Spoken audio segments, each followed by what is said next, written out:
After starting this module, you shall be able to know the secondary market and its role, know about various stock exchanges in India, understand the mode of buying and selling of shares, know the trading system on stock exchanges.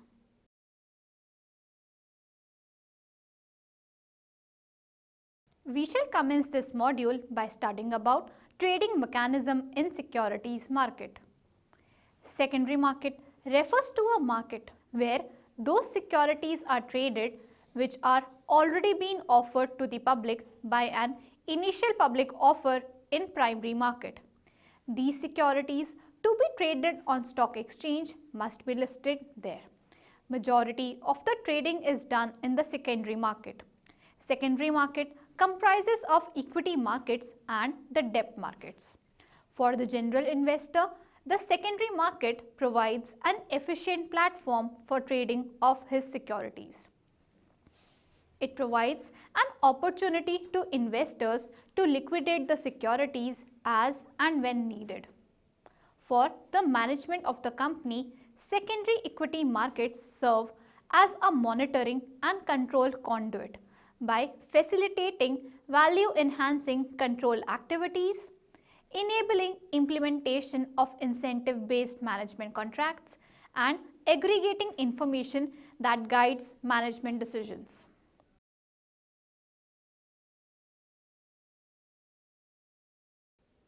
We shall now understand the stock exchanges in India. The majority of trading in the Indian Stock Exchange takes place at two of its most famous stock exchanges, that is the BSE, Bombay Stock Exchange, and NSE, National Stock Exchange. However, there are many more stock exchanges in India, such as Calcutta Stock Exchange, Delhi Stock Exchange, Ahmedabad Stock Exchange Limited. Here is the list of stock exchanges. Some of them have expired and licenses are required to be renewed. First, Ahmedabad Stock Exchange Limited. The status is permanent. Address, Kamdenu Complex opposite Shahjahanabad College, Panjrapule, Ambawadi, Ahmedabad. Second, BSE Limited. The status is permanent. Address, PJ Tower, Dalal Street, Mumbai. Third, Bhubaneswar Stock Exchange Limited. Valid up to 4 June 2014. Address, Stock Exchange Bhavan, P2, Jayadev Vihar, PO, Chandrasekharpur, Bhubaneswar. Fourth, Calcutta Stock Exchange Limited. Status is permanent. Address, 7 Lions Range, Kolkata. Fifth, Delhi Stock Exchange Limited. Status is permanent. Address, DSC House 3/1, Asaf Ali Road, New Delhi. Sixth, Guwahati Stock Exchange Limited. Valid up to 30th April 2013. Address, Saraf Building Annexure, 80 Road, Guwahati. Seventh, Jaipur Stock Exchange Limited. Valid up to 8 January 2015. Eighth, MCS Stock Exchange Limited. Valid up to 15 September 2015. Address, 4th floor, Vibgyor Tower, plot number C62, G block, Bandra Kurla Complex, Bandra East, Mumbai.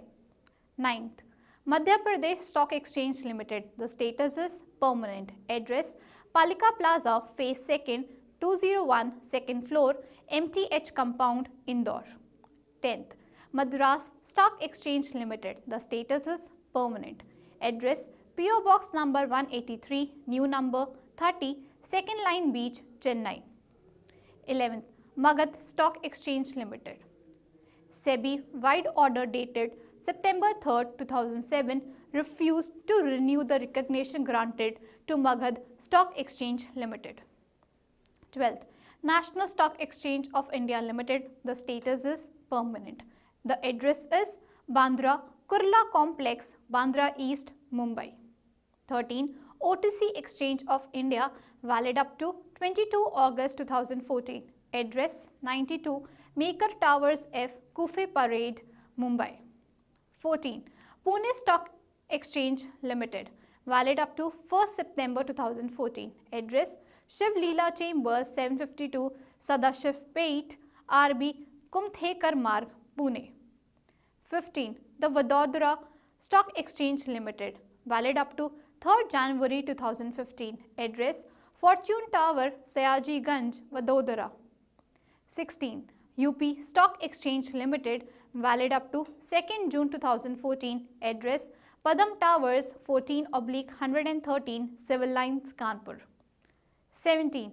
United Stock Exchange of India Limited, valid up to 21st March 2015. Address Office number 326, 7th floor, Karkadia Building, 195 NCPA Marg, Nariman Point, Mumbai. Note: the Hyderabad Securities and Enterprises Limited, erstwhile Hyderabad Stock Exchange, Coimbatore Stock Exchange Limited, Saurashtra Kutch Stock Exchange Limited, Mangalore Stock Exchange, Interconnected Stock Exchange of India Limited, Cochin Stock Exchange Limited, Bangalore Stock Exchange Limited and Ludhiana Stock Exchange Limited have been granted exit by SEBI wide order dated January 25, 2013, April 3, 2013, April 5, 2013, March 3, 2014, December 8, 2014, December 23, 2014, December 26, 2014 and December 38, 2014 respectively.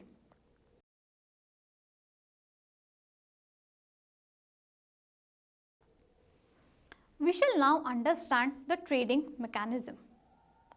In very simple words, one can understand stock exchange as an intermediary or a point where buyers of stocks and sellers of stocks come to meet each other.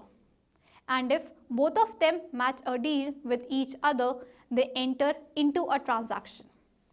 Earlier, stockbrokers used to come together around banyan trees to conduct trades of stock. They used to outcry for entering into transactions. As the number of brokers increased, there started problems of space scarcity and thus they used to shift from one place to another.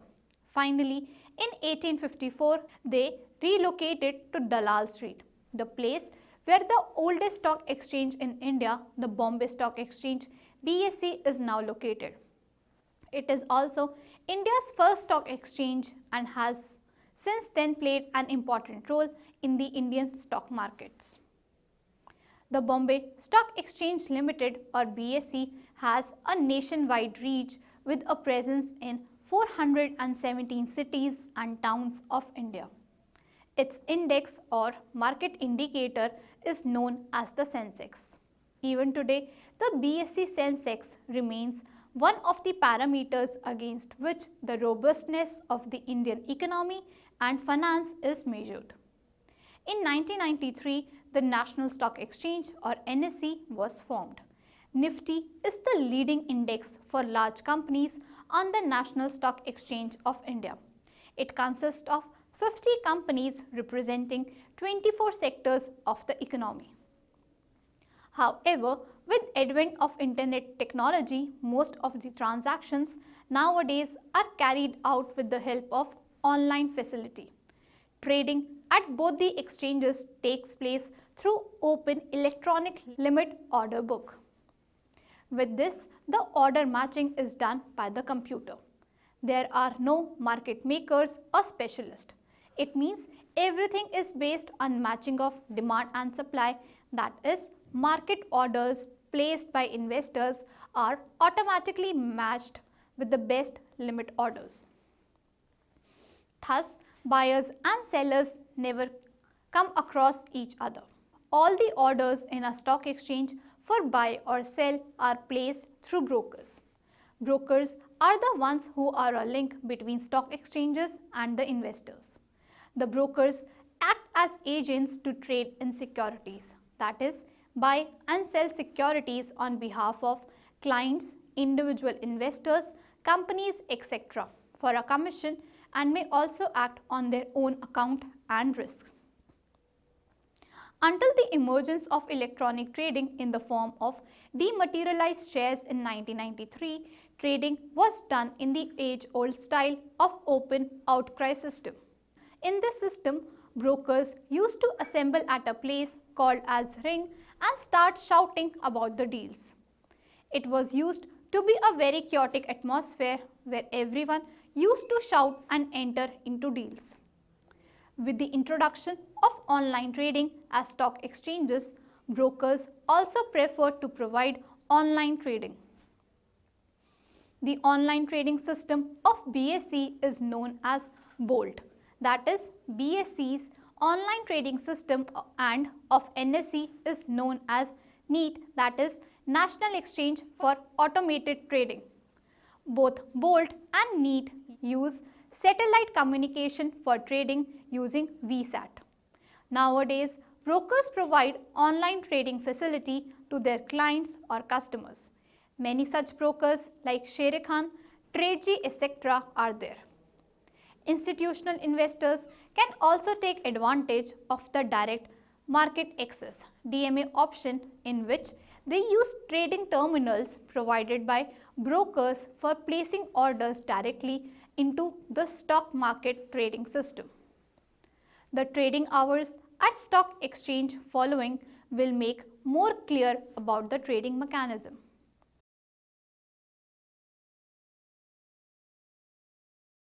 We will learn now of opening a demat account.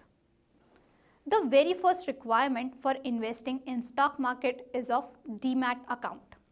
All the investors who want to trade in this market must have a demat or dematerialized account. Demat account is an account in which the securities are held in dematerialized form. Whenever securities are brought, then money value of securities will be taken out by bank from this account and the dematerialized securities will be added to this account. In short, cash goes and securities come. The opposite things happen at the time of sale. In India, the government has mandated two entities, National Securities Depository or NSDL and Central Depository Services India or CDSL to be the custodian of dematerialized securities. A depository interfaces with the investors through its agents called depository participants or DPs. If an investor wants to avail of services offered by the depository, the investor has to open a demat account with a DP. A stockbroker can also be a depository participant.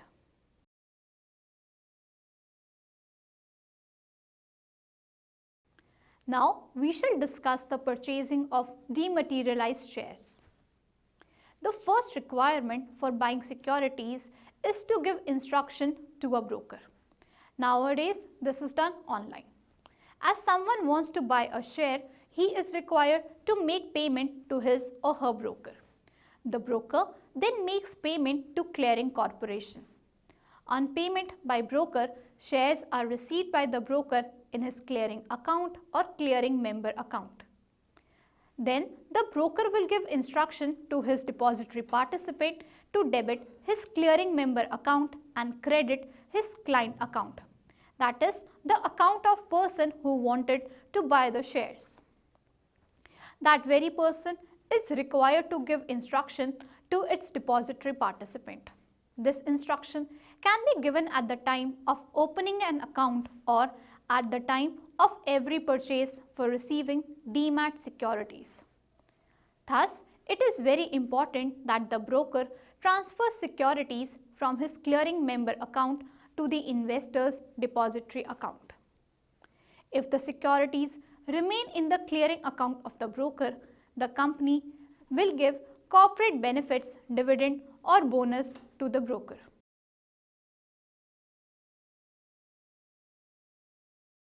We shall now understand the selling of shares. In case if someone wants to sell his shares, he will do it through a broker on a stock exchange, and then he will instruct his or her depository participant to debit his account with the number of securities sold and credit the broker's clearing account. This instruction is given through delivery instruction slip, which is provided at the time of opening demat account. The broker gives instruction to its DP for delivery to clearing corporation. After that, Broker receives money payment for shares from the stock exchange clearing corporation, and you receive payment from the broker for the sale of securities.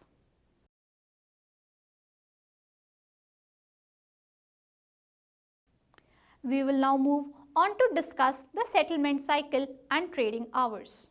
At this point, one should understand that although everything can be done online now, but market follow a T+2 rolling settlement, that is trading day plus 2 days. This means that any trade taking place on Monday gets settled by Wednesday. All trading on stock exchanges takes place between 9:55 am and 3:30 pm Monday through Friday.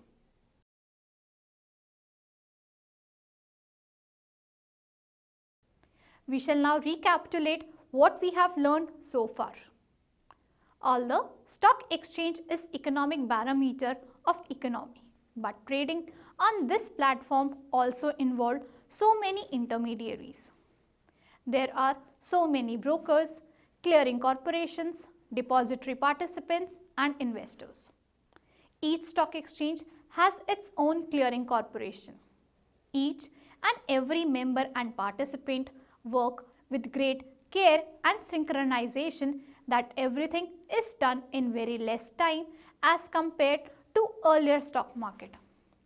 The introduction of information technology has really made trading simpler and easier. NSDL and CDSL are playing the very important role of keeping each and every record in dematerialized form. Thank you.